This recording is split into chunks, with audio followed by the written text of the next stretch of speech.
I have one question. That's it. One question I couldn't stop asking myself as I stood in my kitchen that Tuesday afternoon, phone pressed against my ear, Arthur's voice careful and apologetic on the other end. Why was my neighbor the one calling to tell me to check my own security cameras? Why wasn't I the first to know what was happening in my own house? And the third question, the one that made my hands shake so hard I almost dropped the phone. What exactly had he seen? I remember the light coming through the window over the sink. Late April sun, the kind that makes everything look clean and hopeful. I'd been rinsing coffee mugs. My hands were still damp when I grabbed my phone. Arthur Rodriguez had lived 3 doors down for almost 20 years. We waved at each other, taking out trash bins. His wife, Rosa, used to bring tamales at Christmas before she passed. He wasn't the type to call unless something was really wrong. "Anne," he said, and I could hear him choosing his words like he was walking through a minefield. "I don't know how to say this, but you should check your security footage from yesterday, around 2 in the afternoon. I was trimming the hedge between our properties, and I think you need to see it yourself." The floor felt unsteady under my feet. I thanked him. I don't know why I thanked him. Then I opened the security app on my phone, the one Tom had insisted we install last year. Top-of-the-line system. 6 cameras covering every angle of our property. For safety, he'd said. For peace of mind. I scrolled back to Monday, 2:17 in the afternoon. I'd been at the community center volunteering for the food drive like I did every Monday. Tom had said he'd be working from home, finishing up some consulting reports. The footage was crystal clear, high definition, almost too clear. My husband's car in the driveway, that was normal. But then another car pulling in behind his, a red sedan I didn't recognize, a woman getting out, younger, maybe 35, long dark hair. She was laughing. Tom came out the front door to meet her. He kissed her. Not a friendly peck, a real kiss, the kind that said this wasn't the first time. Then they walked into my house together. My house, the one I'd been paying the mortgage on for 15 years, while Tom's consulting business produced more promises than paychecks. I had to sit down. The kitchen chair felt too hard under me. I kept watching. They were inside for an hour and 43 minutes. I know because I watched the timestamp like it might change if I stared hard enough. When they came out, she was fixing her hair. He had his arm around her waist. Casual, comfortable, like this was routine. And Arthur had seen it. Which meant, if Arthur had seen it, who else had? The Johnsons across the street with their kitchen window facing our driveway? The Petersons who were always walking their dog past our house? How many neighbors had watched my humiliation play out in broad daylight while I was sorting canned goods and chatting with elderly volunteers about their grandchildren? If you're enjoying this story, hit that subscribe button, drop a like, and tell me where you're watching from. Just a reminder, this is a fictional dramatization for entertainment only. It's not professional, legal, medical, or financial advice. Viewer discretion is advised. Enjoy the rest of the video. Tom and I had been married for 32 years. We met when we were both working at the same accounting firm downtown. Back then, he was ambitious and sharp and full of plans. We bought this house in Riverside Meadows when it was just starting to develop, when property taxes were reasonable and the neighborhood was young families pushing strollers and planting trees. Our daughter Emma was born in the upstairs bedroom before we even finished the renovation. I can still see her learning to walk in the hallway, hands stretched out toward Tom, both of them laughing. That was real once. I know it was real. Somewhere along the way, things shifted. Tom left the firm to start his own consulting practice. "I'll make partner-level money without the corporate politics," he promised. But the clients were sporadic. The contracts never quite materialized the way he projected. I kept working. I made senior accountant, then accounting manager, then director of finance. My salary became the reliable one. The mortgage came out of my account. The property taxes, the insurance, the retirement contributions. Tom still had his office downtown. Or at least he called it an office, a small suite in a professional building near the highway. I'd been there once, maybe twice. Mostly I just knew the monthly rent check I had to write, but I never complained. That's the part that makes me feel stupid now. I told myself marriage was a partnership. I told myself his pride was fragile, and he was trying.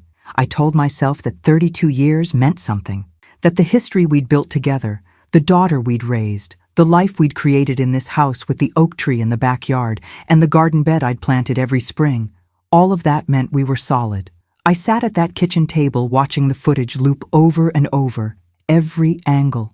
The driveway camera caught them arriving. The front door camera caught the kiss. The side yard camera caught them leaving. There was even audio on one of them. I could hear her laughing. "You're terrible," she said, playful and affectionate. "Your wife's gonna kill you." And Tom's voice, so casual it made my stomach turn. "She doesn't check the cameras. She doesn't even know how to use the app." He was wrong about that, but he was right about one thing. I'd been blind in every way that mattered. The question now was, what to do about it? Part of me wanted to pretend I'd never seen it, delete the footage, uninstall the app, go back to rinsing coffee mugs and pretending everything was fine. That's what I'd done for years, wasn't it? Pretended his lack of income was temporary. Pretended his vague explanations about meetings and clients were believable. Pretended I didn't notice how often he came home with new clothes I never saw charged to our joint account. But there was another part of me, newer and sharper, that kept thinking about Arthur's careful voice on the phone. About the fact that I'd become the neighborhood story, the oblivious wife, the last to know. And beneath that humiliation was something harder and colder. The realization that Tom had brought this woman into the home I paid for, the bed I made every morning, the kitchen where I cooked dinner every night. I needed proof that would hold up if things got legal. I needed more than just Monday's footage, so I started scrolling back. 1 week, 2 weeks, a month. The pattern was there once I looked for it. Every Monday, like clockwork, the same red sedan. Sometimes she arrived at 2, sometimes at 1:30, once at 11 in the morning. They were brazen about it. They didn't even try to hide. Why would they? Tom thought I was too trusting, too passive, too busy at work to notice. But here was the question that made my chest tight. How long had this been going on? And here was the worst question. Did Emma know? Our daughter was 30 now. Married to a decent man named Kyle. They lived 2 towns over. We had Sunday dinners once a month, rotating between our houses. Emma called me every Wednesday evening like clockwork. She asked about my day, told me about hers, mentioned her father in that vague way adult children do when they're trying not to take sides in their parents' marriage. Had she seen something? Had Tom told her? Was I the only one who'd been living in the dark? I saved the footage to a private cloud account Tom didn't have access to. Every Monday for the past 4 months, 16 separate encounters, all documented, all time-stamped. Then I went through our joint bank account, the one I'd set up years ago thinking shared finances meant shared commitment. Tom had his own account too, the one for his business expenses. I'd never looked at the statements. That was his domain, his professional dignity. Now I pulled every statement from the last 6 months. Charges to restaurants I'd never been to, hotels in the city, jewelry stores, lingerie shops, flowers from an upscale florist downtown, all on the credit card linked to our joint account, the one that automatically paid from my checking account every month. I'd been funding my own betrayal, paying for her dinners, her gifts, her hotel rooms. The total came to just over $8,000 in 6 months, maybe more if I went back further. My reading glasses were somewhere upstairs. I'd forgotten them that morning. Now the numbers on the screen blurred together, and I couldn't tell if it was the missing glasses or the tears. I pressed my palms against my eyes until I saw spots. Then I took a breath and kept reading. There was a car payment I didn't recognize, $347 a month, automatically drafted. I clicked through to the details. A lease payment for a red sedan, current model year, premium package. He'd leased her a car, using our joint account. He'd literally given me the bill for his mistress's transportation. The sun had moved across the kitchen. The light was different now, harder and flatter. I could hear my own breathing, too loud in the silent house. Tom was at his office, or at least that's where he'd said he was going that morning.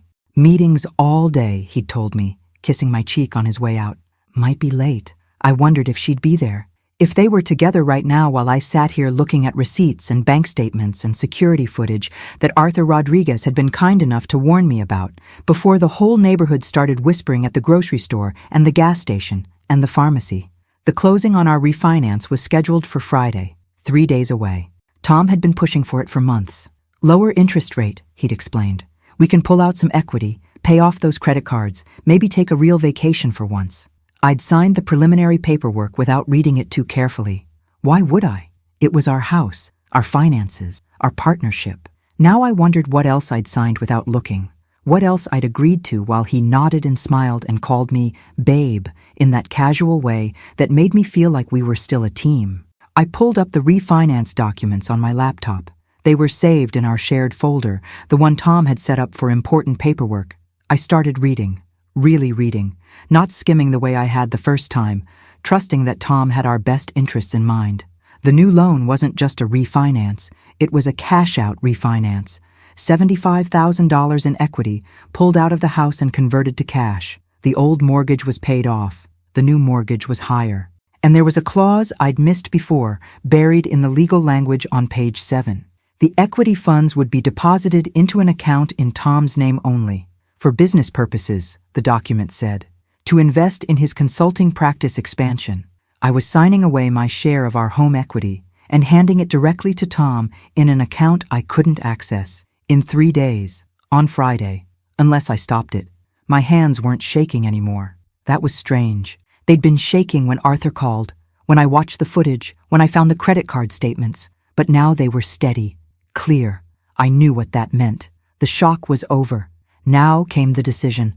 I could confront Tom tonight, ask him about the woman, about the car lease, about the refinance that was really a transfer of assets into his sole control. We could have it out, the big marital explosion I'd avoided for years. He'd probably deny it at first. Then he'd minimize it. Then he'd blame me. Too busy with work, too focused on money, not affectionate enough, not spontaneous enough. I'd heard it all before in smaller arguments. This would just be the same script at higher volume. Or I could stay quiet, let Friday come, refuse to sign, watch his face when the closing couldn't go through without my signature. But that felt small, reactive. I'd spent 32 years reacting to Tom's choices, accommodating his plans, making space for his pride while my salary paid the bills. For once, I wanted to be the one making the plan. I wanted to know more before I showed my hand. I needed to know who she was. That felt important somehow. Not just another woman, not just the mistress, a person with a name and a life and a reason for sleeping with my husband in my house on Monday afternoons while I sorted canned goods with elderly volunteers. The security footage had caught her license plate. I zoomed in on the clearest image, Nevada plates. That was odd. We were in Arizona, Phoenix suburbs specifically, Riverside Meadows, a neighborhood of planned development and HOA rules and mandatory desert landscaping. What was a woman with Nevada plates doing here every Monday? I could hire a private investigator. That felt dramatic, like something from a television show. But maybe drama was what this situation required. Or maybe I could just ask Tom directly, walk up to him with my phone showing the footage and say, "Who is she? And how long have you been lying to me?" The thought made my stomach hurt. Not from fear, from something else. Exhaustion maybe, or grief. The marriage I thought I had was already gone. I was just catching up to reality. The question now was what kind of person I wanted to be on the other side of this. My phone buzzed on the table. A text from Emma. "Still good for Sunday dinner at our place? Kyle's making his famous ribs." I typed back, "Wouldn't miss it." Then I added, "Can we talk before then? Need your advice on something." 3 dots appeared immediately. My daughter was typing. "Everything okay, Mom?" I looked at those 3 words for a long time. Everything okay. Such a simple question, such a complicated answer. Just some financial stuff. Need a clear head. Call me tonight, after 7? Perfect. I put the phone down. Emma was a CPA like me. She worked for a large firm downtown, the same kind of corporate environment I'd spent my career in. She understood money and contracts and leverage. She'd know what to do about the refinance, whether I could stop it, what my options were. But I wasn't ready to tell her about the rest of it. Not yet. Not until I understood the full picture myself. Tom's office rent check. I'd written it out of the joint account every month for 7 years. $425. Not cheap, but not outrageous for a professional suite. Except now I wondered if he actually went there, if there was really a consulting practice, or if that was just the story he told while he did something else with his days. I could drive downtown, check for myself, see if his name was on the directory, if anyone there knew him. But that felt too confrontational for a Tuesday afternoon. Too unstable. I needed to be smart about this. Strategic. The way I was at work when a budget didn't balance or a contract needed renegotiation. I made myself a sandwich I didn't eat. I sat at the table watching the sun move across the yard. The oak tree Tom and I planted when Emma was 5. The garden bed I'd weeded every spring while Tom sat on the patio with his laptop. The fence we'd argued about replacing 2 years ago until I just paid for it myself. Everything here was mine, built with my money, maintained with my effort. Tom lived in my house, drove a car I made the payments on, wore clothes I funded, and he'd repaid me by bringing another woman into our bed and planning to steal $75,000 from our home equity before I could stop him. The anger felt clean now, useful, not the hot rage that makes you stupid, but the cold fury that makes you sharp. I opened my laptop again and started making a list, not an emotional list, a practical one. Assets, liabilities, joint accounts, individual accounts, retirement funds, the house deed, the car titles, everything we owned together and everything we owned separately. Turned out we didn't own much together except the house and some old furniture. Everything else was in my name because I was the one with the stable income and the good credit score. The checking account was joint, but the savings account was mine. The retirement account was mine. The investment portfolio was mine. Tom had his separate business account, but according to the last time I'd seen a statement, it usually hovered around a few $100s. If we divorced, Arizona was a community property state, 50-50 split of everything acquired during the marriage. That would include the house, even though I'd made almost all the payments. It would include my retirement accounts, even though they were funded by my salary. Tom would be entitled to half, unless I could prove he'd been stealing from joint funds to support an affair. That might change things. Dissipation of marital assets. I'd heard that term in a seminar once. If one spouse wastes marital money on an affair, the other spouse might be entitled to reimbursement. $8,000 in 6 months on credit card charges, $3,000 more in car lease payments over that same period, $11,000 I could document just from recent statements. If I went back further, who knew what I'd find? But first I needed the rest of the security footage, all of it. Going back as far as the system saved files, I started downloading everything. The app let me save 30 days at a time. I worked backwards. April, March, February, January. The footage from January showed something different. No red sedan, no mysterious woman, just Tom's normal routine. Leaving for the office around 9, coming home around 6. Sometimes earlier if I texted that I was making dinner. February was the same, normal pattern. No affair visible on camera. Then March 3rd. That was the first appearance of the red sedan. A Tuesday, not a Monday. She stayed for an hour. They didn't kiss in the driveway that time. They were more careful, but they went inside together and came out together. So this had been going on for 8 weeks, 2 months, every Monday, and sometimes other days when he thought the schedule was safe. I saved everything to my cloud account. Then I saved a second copy to a thumb drive I tucked into my purse. Evidence, proof, ammunition if this turned into a legal fight.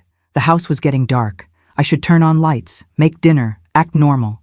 But normal felt impossible. I'd spent the last 6 hours dismantling my marriage on a laptop screen, and nothing would ever be normal again.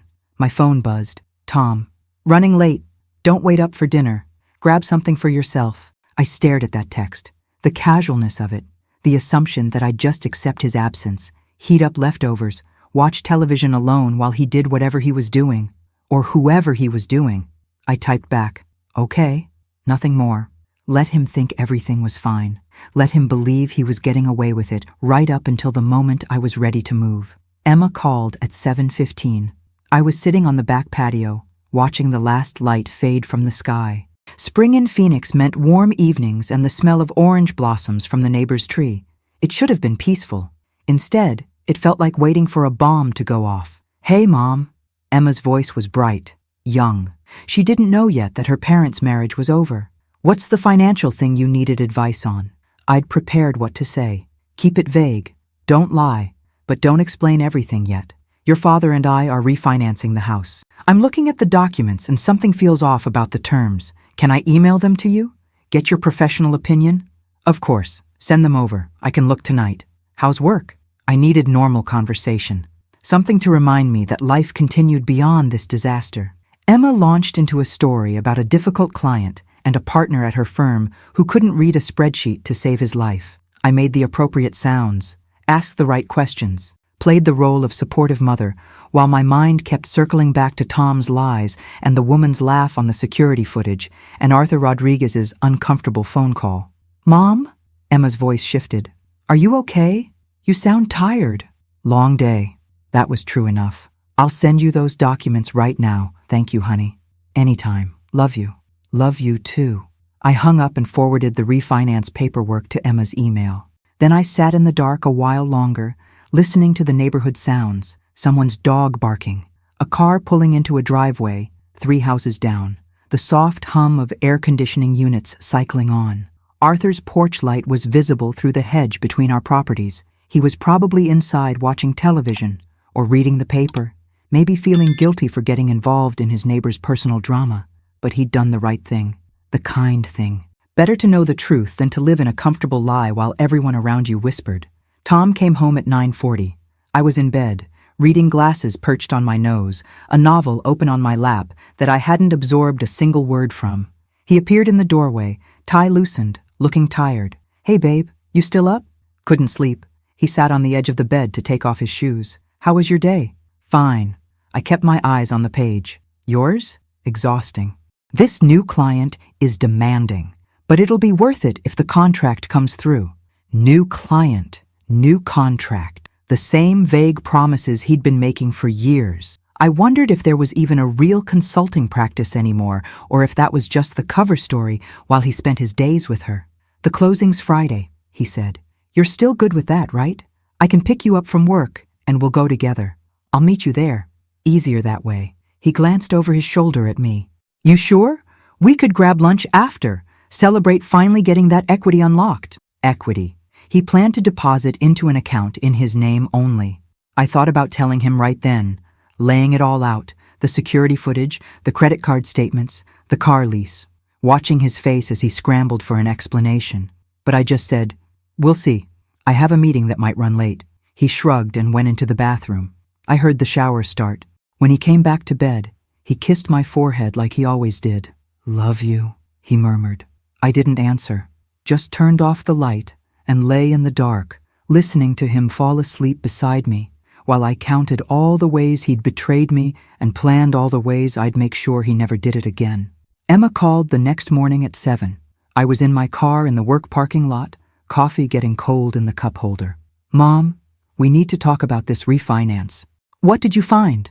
"This isn't a standard refi. You're pulling out equity and it's going into a separate account in Dad's name only. Did you know that?" "I do now." Silence on the line. Then, "Mom, what's going on?" I took a breath. "How much time do you have?" "I'm in the parking lot at work. I've got 20 minutes before my first meeting. Talk to me." So I told her. Not everything. Not the security footage yet, but the financial parts, the credit card charges, the car lease for a vehicle I'd never seen, the refinance that would hand her father $75,000 while increasing my mortgage payment, the fact that I'd been subsidizing a life I didn't know he was living. Emma was quiet for a long time after I finished. When she finally spoke, her voice was tight. "Does he know you know?" "Not yet. Don't sign that refinance, Mom. Under any circumstances. If you do, that money's gone, and you have no legal way to get it back." "I wasn't planning to." "Good. But you need to do more than just not sign. You need to protect yourself, like today, this morning." "What do you mean?" "Take your name off the joint checking account, or move your paycheck to a different account. If things get ugly, he could drain that account before you can stop him." The thought hadn't occurred to me. Tom wasn't violent. He wasn't cruel. He was just a liar and a cheat. But that didn't mean he wouldn't protect himself financially if he knew I was onto him. "I'll handle it today," I said. "Mom," Emma's voice cracked. "I'm so sorry. I should have seen something. I should have—" "This isn't your responsibility, honey. None of this is your fault. Do you want me to come over tonight? I can leave work early." "Not yet. I'm still figuring out what I'm going to do." "Are you going to leave him?" That was the question, wasn't it? 32 years, a daughter, a house, a history. Did all of that disappear because Tom couldn't keep his vows and thought I was too stupid to notice? "I don't know," I said, "but I'm not going to keep living like this." I hung up and sat in the parking lot for another 10 minutes. Then I went inside, logged into my work computer, and opened my banking app. Emma was right. I needed to protect myself financially before I confronted Tom about anything. I set up a new checking account at a different bank. One Tom didn't know about. Then I called HR and changed my direct deposit information. Starting with the next paycheck, my salary would go into the new account. The joint account would have whatever was in there now, but no new money flowing in from me. Then I went to the joint savings account and transferred half the balance to my new account, $42,000. That was half, fair, community property. If Tom noticed, I had a legitimate explanation. I was protecting my share of our assets. The morning passed in a blur of meetings and emails and spreadsheets. I functioned on autopilot, smiled at coworkers, answered questions, approved expense reports. Meanwhile, my phone sat on my desk, silent, waiting for Tom to notice the transferred money and call me demanding an explanation. But he didn't call, which meant either he hadn't checked the account yet, or he had checked and was smart enough not to confront me about it while he had secrets of his own. Lunchtime, I drove to the bank and withdrew $5,000 in cash, just in case. Emma's warning had spooked me. If things got ugly, if Tom tried to lock me out of accounts or freeze assets, I wanted cash on hand, money he couldn't access or control. I tucked the envelope into my purse. It felt heavy, serious, like carrying around evidence of how bad this had gotten. My phone rang at 2:30. Tom. "Hey," he said, "did you move money out of savings?" So he'd checked. I did. Why? Because it's my money too, and I wanted it in an account I control. Anne. His voice was patient, condescending. The tone he used when he thought I was being emotional or irrational. "We're about to close on the refi. We need that money available for closing costs. The closing costs are $2,000. There's still plenty in the joint account for that. But why move it? What's going on? I could end this right now. Tell him I knew about her, about the car, about the months of lies. Watch him scramble and deflect and try to make me feel crazy for being angry. But I wasn't ready yet. I needed more time, more information, a clear plan for what came next. "I'm protecting my interests," I said. "That's all. Your interests? We're married, Anne. Your interests are my interests." "Are they?" Silence. Then, "What's that supposed to mean?" "It means I'm being more careful with money right now. That's all." "Did Emma put you up to this?" "I know you sent her the refinance documents." So he'd been checking my email, or she'd mentioned it. Either way, he knew I was asking questions. "Emma gave me good financial advice. She's a CPA. That's literally her job. She's our daughter. She's supposed to be on both our sides." "She is." I kept my voice level, calm. "She's making sure we both understand what we're signing. That's responsible." Tom sighed, long and frustrated. "Fine. Keep the money wherever you want. But you're still signing on Friday, right? We've already committed to this. I'll be there." That wasn't a lie. I would be there. But I wouldn't be signing anything. Not until I'd talked to a lawyer. Not until I understood exactly what divorce in Arizona looked like and how to protect the assets I'd spent 32 years building. I hung up and immediately called the attorney Emma had recommended. A family law specialist named Patricia Chen. Her assistant said she had an opening at 4 if I could make it. I left work early. Told my boss I had a personal appointment. Drove across town to an office building near the courthouse. Patricia's office was on the 3rd floor. Clean lines, modern furniture, walls covered with framed degrees and bar certifications. She was younger than I expected, maybe 45, sharp suit, direct gaze. She shook my hand and gestured to the chairs across from her desk. "What can I help you with, Anne?"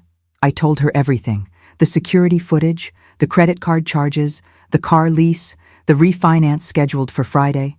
My voice stayed level through all of it, factual, like I was presenting a financial report at work instead of dismantling my marriage in front of a stranger. Patricia took notes, asked clarifying questions. How long had we been married? What assets were in whose name? Whether there'd been any prior separations or marriage counseling? Whether Tom had ever been physically aggressive? "No," I said to that last one. "Never violent, just dishonest." "Okay." She set down her pen. "Here's what you need to understand. Arizona is a community property state.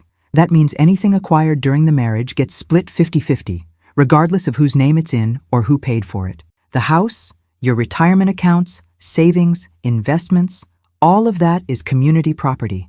Even though I earned almost all of it, even though the law sees marriage as an equal partnership, income earned by either spouse belongs to both." That felt deeply unfair, but I pushed past it. "What about the affair?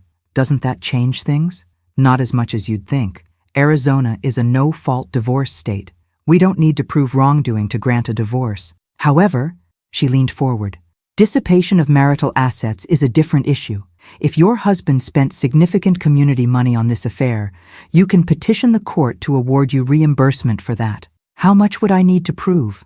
The more documentation, the better.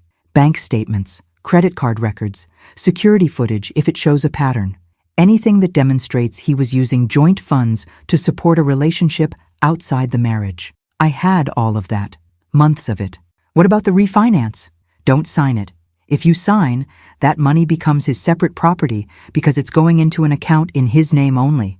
Once it's there, it's almost impossible to get back. If you refuse to sign, the refinance can't go through without your consent since you're both on the title. He's going to be furious. That's not your problem. Your problem is protecting your financial interests during a difficult time. That's not cruel. That's smart. I liked Patricia Chen. She was practical and direct and didn't treat me like I needed emotional coddling. What do I do next? File for divorce. As soon as possible.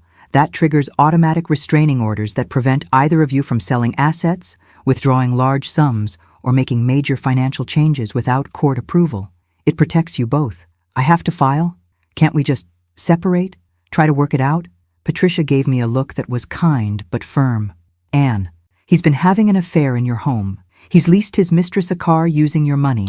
He tried to trick you into signing away $75,000 of home equity. Does this sound like a man interested in working things out? She was right. I knew she was right. But 32 years of marriage didn't evaporate just because someone said it should. Think about it, Patricia said. You don't have to file today, but I'd recommend doing it soon, before Friday, before the closing.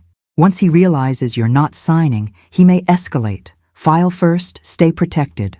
I thanked her and drove home in rush hour traffic, mind spinning. File for divorce. Say the words out loud. Make it real and legal and permanent. The end of the life I thought I'd have. The end of the story I'd been telling myself about who Tom was and who we were together. But maybe that story had ended already. Maybe I was just the last one to stop reading. Tom's car was in the driveway when I got home. He was in the kitchen heating up leftovers. Hey, how was your day? Fine. I set my purse on the counter. The envelope with $5,000 cash felt like it was burning through the leather. Yours? Good.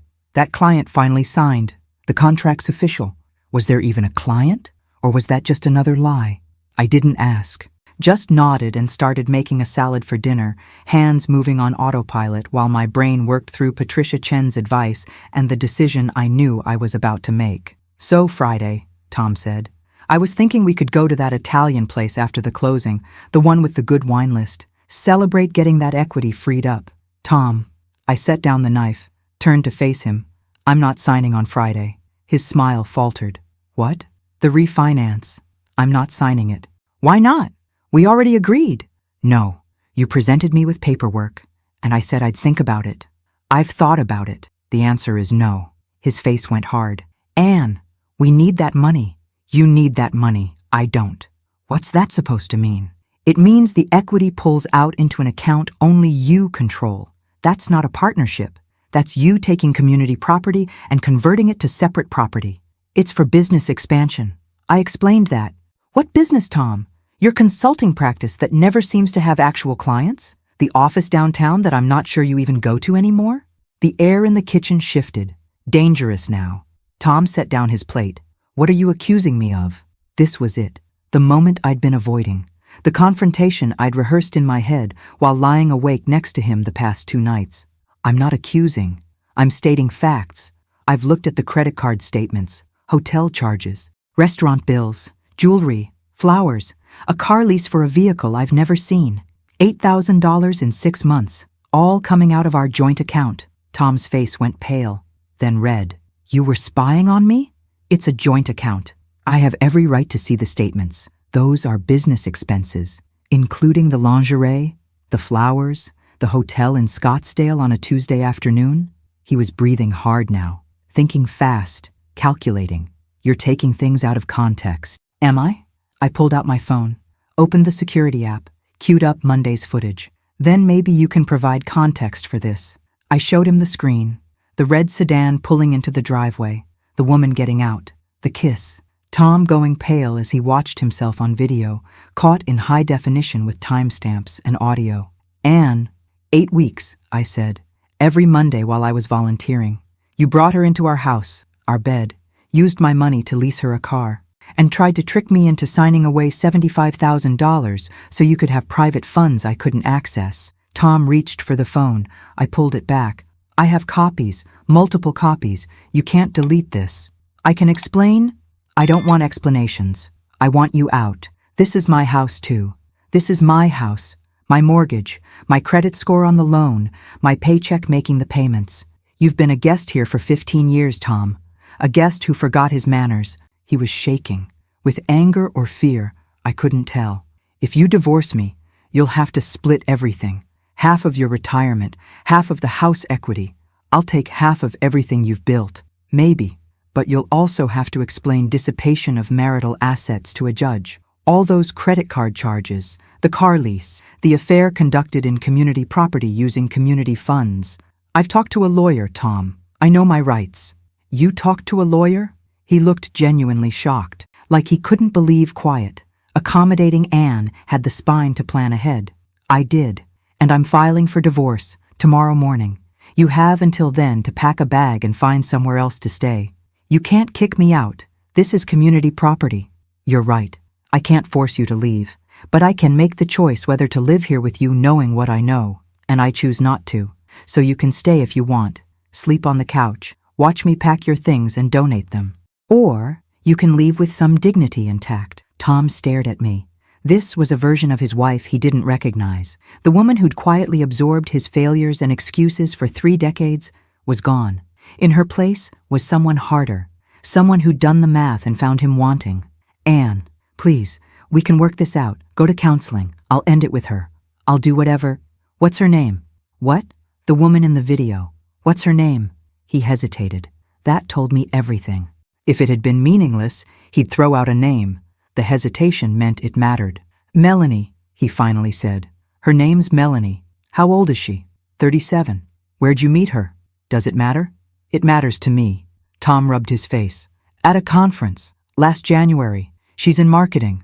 Lives in Las Vegas. She comes down once a week for work. Las Vegas. That explained the Nevada plates. And you decided what?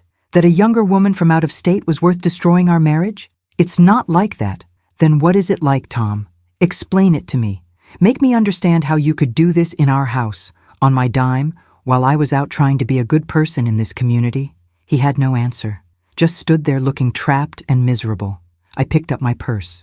I'm going to Emma's tonight. When I come back tomorrow, I expect you to be gone, at least temporarily. We can figure out long-term arrangements after the divorce is filed. Anne, don't. Just don't. Every word you say right now makes this worse. I walked out, got in my car, drove to Emma and Kyle's house 2 towns over. My daughter opened the door, took one look at my face, and pulled me into a hug. I told him, I said. I told him everything. Good. You want wine? I want to never make another decision again. She laughed, sad, but real. Unfortunately, that's not how it works. Come on. Kyle's out with friends. It's just us. We'll order pizza, and you can tell me the whole story. So I did. Sitting on Emma's couch with a glass of red wine I barely touched, I walked her through the past 3 days. Arthur's phone call, the security footage, the credit card statements, the meeting with Patricia Chen, the confrontation in the kitchen. Emma listened without interrupting. When I finished, she said, I'm proud of you, Mom. For what? Having a husband who cheats? For standing up for yourself. For not just accepting it because it's easier than fighting. You've spent my whole life taking care of everyone else. Dad, me, your coworkers, those volunteers at the food drive. For once you're taking care of you. That takes guts. I felt the tears then. The ones I'd been holding back since Tuesday afternoon in my kitchen with damp hands and Arthur Rodriguez's uncomfortable voice on the phone. Emma handed me tissues and sat next to me until I stopped crying. What happens now? I asked. You file tomorrow. Get those automatic protections in place. Then you figure out what you actually want. Not what Dad wants. Not what's easiest. What you want. For the first time in 32 years, you get to choose. I slept in Emma's guest room that night.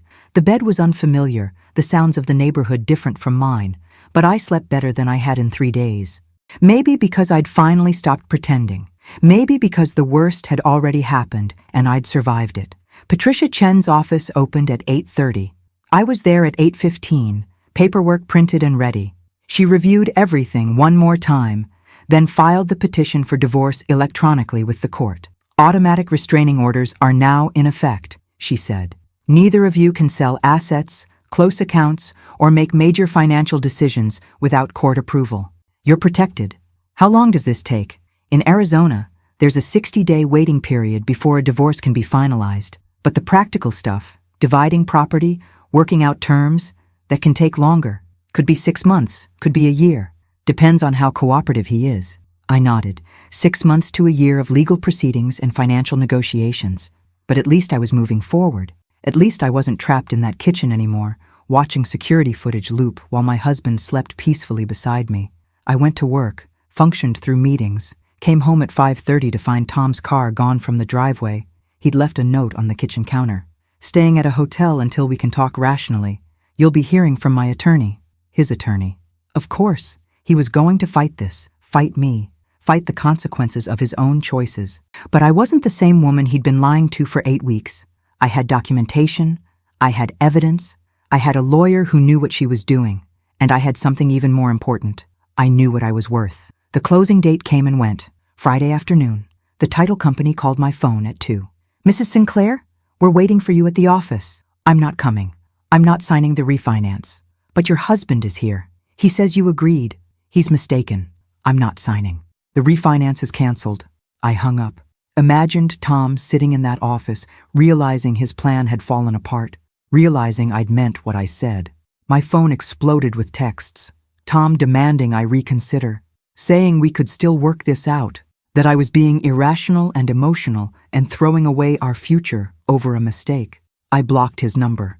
Let my attorney handle communication from here on out. That's what I paid her for. Arthur Rodriguez knocked on my door Saturday morning. I'd been avoiding him all week, embarrassed that he'd witnessed my humiliation. But when I opened the door, his face was kind. Anne, I want to apologize. I didn't know if I should call or mind my own business, but Rosa always said the right thing to do is usually the uncomfortable thing. You did the right thing, Arthur. Thank you. How are you holding up? I'm okay. Really. Better than I would be if I'd stayed in the dark longer. He nodded. Your husband moved out? For now. Good. You deserve better than what he gave you. It was a simple statement, but it landed with weight. Arthur had been married to Rosa for 47 years before she passed. He knew what real partnership looked like. He knew Tom had failed that standard. If you need anything, he said, someone to check the locks, help with yard work, whatever. I'm 3 doors down. Thank you, Arthur. He waved and headed back toward his house. I watched him go, this 75-year-old man who'd shown more integrity than my husband ever had. Emma came over Sunday with groceries and her laptop. We're doing this right, she declared. Full financial inventory. Every asset, every debt, every account. We're going to know exactly what you're entitled to. We spent the afternoon building spreadsheets. It was familiar work, strangely comforting. Numbers didn't lie. Numbers didn't cheat. Numbers just existed in neat columns waiting to be added up and divided. The house was worth $420,000, still owed $230 on the mortgage. That left $190 in equity. Half of that was $95,000, plus half my retirement account, half the savings, half the investment portfolio. He's going to walk away with almost $300,000, Emma said. For doing what exactly? For being married to me when I earned it. That's not fair, Mom. No, but it's legal. Emma looked at the dissipation column. $8,000 in credit card charges to the affair. $2,100 in car lease payments we could document. If we can prove he spent more than this, you could get some of it back. I don't want to spend the next year digging through receipts and fighting over every dollar. I want to be done. But you earned this money. I deserve peace, honey. That's worth more than whatever I might win by dragging this out. She studied me for a long moment, then nodded. Okay, we'll tell Patricia you want to settle. Fair terms, clean break, no extended fight. We emailed Patricia that afternoon with our proposal. Tom could have his half of the community property. I wanted the house, my retirement accounts, and enough liquid funds to cover my legal fees and moving expenses if I decided to sell. Tom would get his portion of the home equity, half the savings, and his business account. Clean division. No alimony since we'd both be walking away with substantial assets. Patricia called Monday morning. His attorney says he'll agree to these terms, but he wants something in exchange. What? He wants you to sign a non-disclosure agreement. No talking to neighbors, friends, or family about the affair. No posting on social media. Complete silence about what happened. I laughed. Actually laughed out loud. He wants to buy my silence? Essentially, yes. What's the offer? He'll give up his claim to part of your retirement account, about $40,000, in exchange for the NDA. I thought about it. $40,000 to never speak publicly about Tom's affair, to let him preserve his reputation in the community, to protect his dignity after he'd so thoroughly destroyed mine. No, I said. Are you sure? That's real money, Anne. I'm sure. I won't lie for him. I won't cover for him. If people ask what happened, I'm going to tell the truth. If he doesn't like that, he should have thought about it before he brought his mistress into our house. Okay, I'll relay that to his counsel. The mediation was scheduled for 3 weeks out. We'd sit in a conference room with both attorneys and a mediator and hash out the final terms of the divorce. Patricia said it usually took 4 to 6 hours, sometimes longer if people couldn't agree. But I wasn't worried. Tom would take the settlement. He couldn't afford to go to trial. Not with the security footage and bank statements I had. Not with evidence of dissipation that could reduce his share or force him to reimburse me. He'd take the deal, walk away with his half, move on with Melanie or whoever came next, and I'd be free. The mediation fell on a Thursday in May. I took the day off work, dressed in a navy suit, professional armor. Met Patricia in the parking lot of the mediator's building. Ready? She asked. Ready? Tom was already there, sitting in the waiting area with his attorney. He looked older somehow, tired. He didn't meet my eyes when I walked past. The conference room was sterile and windowless, long table, rolling chairs, water pitchers and stacks of paper. The mediator was a woman in her 60s named Margaret. She explained the process. Each side would present their position. She'd help facilitate negotiation. The goal was settlement. If we couldn't agree, we'd be heading toward trial. Tom's attorney started. He argued that Tom had contributed to the marriage in non-financial ways. Emotional support, partnership, raising their daughter. Those contributions had value, even if they didn't show up in a paycheck. I listened without reacting. It was all technically true. Tom had been present for Emma's childhood. He'd been kind in his way, just also unfaithful and financially parasitic. Patricia presented my side, the evidence of dissipation, the security footage, the bank statements, the fact that Tom had attempted to defraud me by hiding the equity pool in the refinance documents. She laid it out calmly and methodically. Then she presented my settlement offer. Fair division of community property, except I kept the house and my full retirement accounts. Tom would receive his half of the equity when the house sold or refinanced. No alimony on either side. No NDA. Tom's attorney countered. Tom wanted the house sold immediately so he could access his share of the equity. He wanted half my retirement accounts now, not later. And he wanted the NDA. We went back and forth for 2 hours. Margaret shuttling between rooms, carrying offers and counteroffers. I held firm on the retirement accounts. Tom could have half the equity, but only when I chose to sell or refinance. He didn't get to force me out of my own home. Finally, Tom's attorney came back with a new proposal. Tom would accept delayed payment on the equity. He'd give up his claim to my retirement accounts, but he needed $30,000 cash now. Walking away money. Where's he planning to go? I asked Patricia. Apparently, he and Melanie are moving in together. He needs first month, last month, and deposit. I felt something twist in my chest. Not jealousy, not heartbreak, just the surreal absurdity of funding my ex-husband's new life with his mistress. What do you think? Patricia asked. I think $30,000 is cheaper than a trial. I think it gets him out of my life faster. I think I'm done fighting. So that's a yes? That's a yes. We signed the settlement agreement at 4:30. Tom's signature next to mine on page after page. Division of assets. Waiver of alimony. Custody arrangements for holidays with Emma, even though she was 30 and didn't need custody arrangements. Just formality. Legal closure. The 60-day waiting period meant the divorce wouldn't be final until July. But effectively, it was over. Tom would have his money by the end of the week. The house would be refinanced in my name only. He'd be gone. I walked out of that building into late afternoon sun. Spring in Phoenix. Hot but not brutal yet. The kind of day where you could still breathe outside without wilting. Emma called as I was driving home. How'd it go? It's done. We settled. He took it? He took it. I'm giving him $30,000 to move in with her. He gets his equity when I sell or refi. Everything else stays mine. Mom, you okay? Was I okay? I'd just ended a 32-year marriage, paid my cheating husband to leave, agreed to eventually hand him almost $100,000 for the privilege of keeping my own house. Yeah, I said. I'm okay. I'm better than okay. I'm free.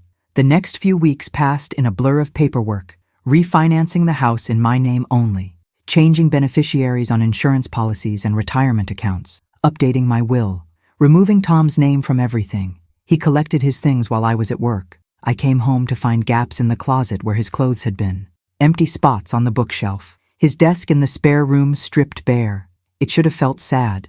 Instead, it felt like relief, like a weight lifting, like I could finally breathe in my own home. Arthur Rodriguez helped me change the locks. Just in case, he said. Fresh start. Emma came over with paint samples. You should redo the bedroom. Make it yours. So I did. Pale blue instead of the beige Tom had preferred. New bedding, new curtains. I got rid of the furniture we'd bought together 20 years ago and found a bedroom set I actually liked. Modern, clean lines, nothing that reminded me of him. The divorce was final on July 15th. The decree arrived in the mail, sealed and official. Anne Williams again, not Sinclair. I'd gone back to my maiden name. Fresh start, new chapter. Tom transferred his equity share when I refinanced in August. $93,000, wired to his account. I watched the number leave mine without flinching. Money well spent to close that chapter. Emma threw me a divorce party in September. Just her and Kyle and a few friends from work. We grilled in my backyard and drank too much wine, and someone made a joke about updating my dating profile. Mom's not ready for that, Emma said, protective. But I surprised myself by thinking maybe I was. Not ready for a serious relationship, but ready to remember who I was beyond Tom's wife. Beyond the woman who'd accommodated and absorbed and kept quiet for 32 years. I went back to the community center, the Monday food drive I'd stopped attending after the affair came to light. The elderly volunteers welcomed me back with hugs and casseroles and carefully not asking about Tom. I ran into Tom once that fall, at the grocery store. He was with Melanie. She looked younger in person than on the security footage. Blonde hair, pretty smile. She was pushing the cart while Tom loaded groceries. They looked happy. That was the part that surprised me. Not bitter or guilty or uncomfortable, just normal, like they were any couple doing weekend shopping. I turned down a different aisle. I didn't need confrontation, didn't need closure beyond what I already had. Tom had chosen his path. I'd chosen mine. That was enough. Arthur invited me for Thanksgiving. His daughter was hosting. Too much food and not enough people, he said. You'd be doing us a favor. I almost said no. Thanksgiving with strangers felt awkward. But then I thought about eating alone in my house or driving to Emma's and being the third wheel with her and Kyle. I'd love to, I said. Arthur's daughter turned out to be warm and funny. His grandkids were loud and energetic. The meal was chaotic and imperfect, and nothing like the formal Thanksgiving dinners Tom and I used to host. It was better. December. I got my year-end bonus at work, $5,000, more than I expected. My boss pulled me aside. The team noticed you've been through a difficult time this year. You've handled it with grace. We wanted to recognize that. I cried in the parking lot. Good tears this time. The kind that come from being seen and valued, from knowing you survived something hard and came out stronger. Emma and Kyle came for Christmas. We decorated the tree together, made cookies, watched movies. Emma gave me a present wrapped in silver paper. Inside was a framed photo. Me and Emma and Rosa Rodriguez from years ago at a neighborhood barbecue, all of us laughing at something off camera. I found it in Rosa's old photos, Emma said. Arthur said I could have it. I thought you should too. The photo went on my mantle, a reminder that good people existed, that kindness mattered, that standing up for yourself didn't mean standing alone. New Year's Eve. I stayed home, watched the ball drop on television, texted Emma at midnight, made a promise to myself for the new year, to choose me, to choose peace, to choose a life built on truth instead of comfortable lies. The neighborhood gossip faded eventually. Other scandals took center stage. New dramas, new stories. Tom and Melanie became just another couple on the block. I became just another divorcee starting over. But I wasn't just another anything. I was Ann Williams, 59 years old, financially stable, emotionally intact, living in a house I'd earned and protected, building a life on my own terms. The security cameras stayed up, not because I was paranoid, but because Arthur had been right. That day he called me. Sometimes you need to see the truth, even when it hurts. Sometimes being the last to know is worse than knowing it all. I checked the footage sometimes, late at night when I couldn't sleep. Not the old footage of Tom's betrayal.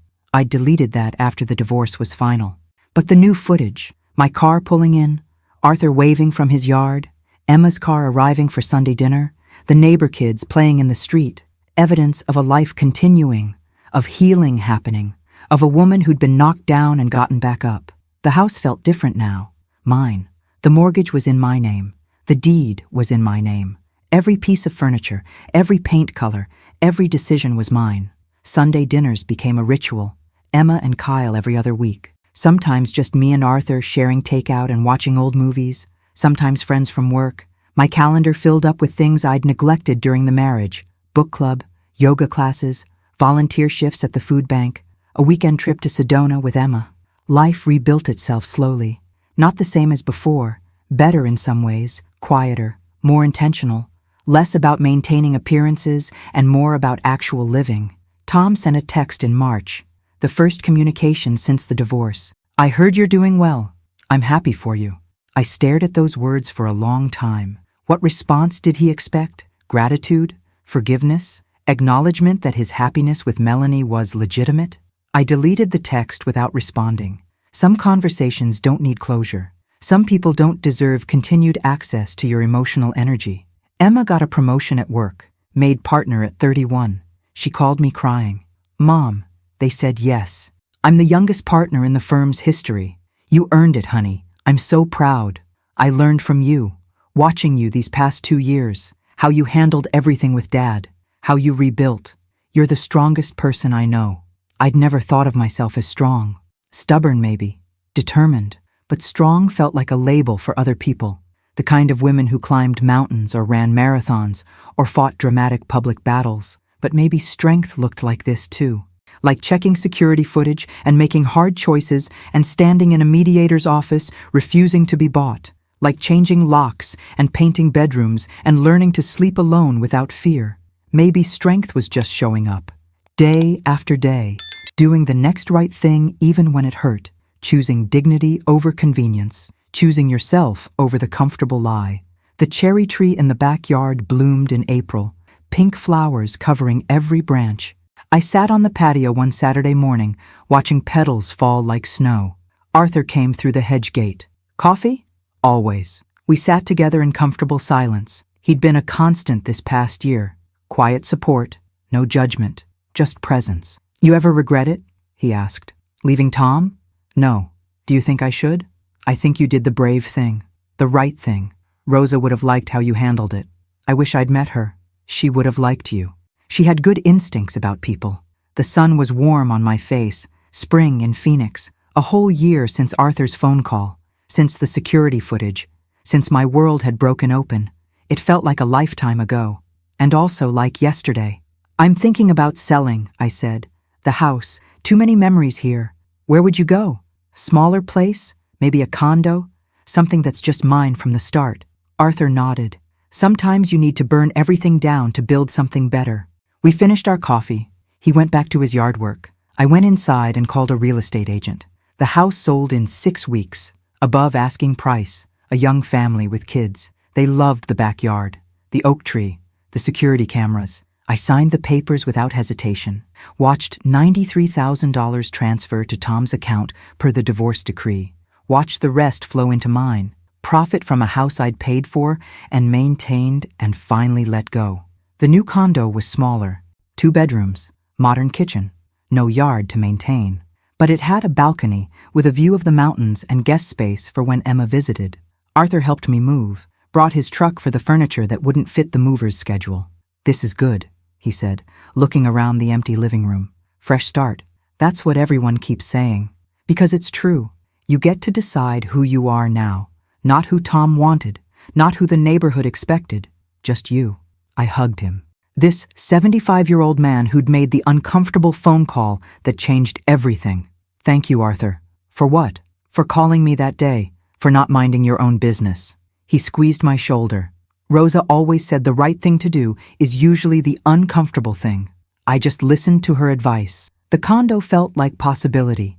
Blank walls waiting for my choices, empty rooms waiting for my furniture, a life waiting to be built on truth and intention and self-respect. Emma came for dinner that first night.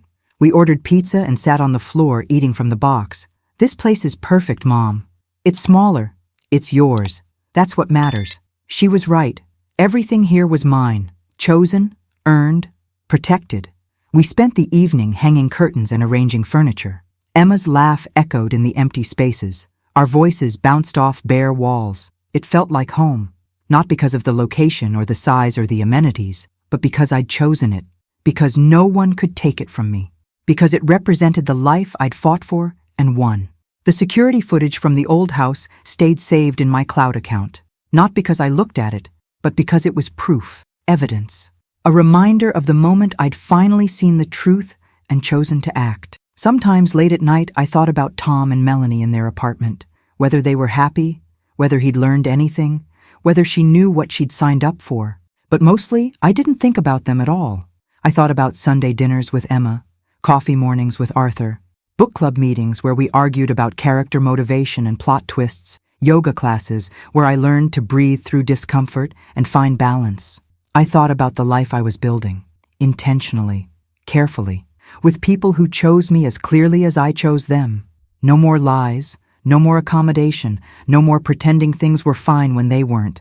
Just truth. Ugly sometimes, hard sometimes, but solid, real, mine. The divorce decree sat in a folder in my filing cabinet, official proof that I'd survived the breaking, that I'd chosen dignity over comfort, that I'd valued myself enough to walk away.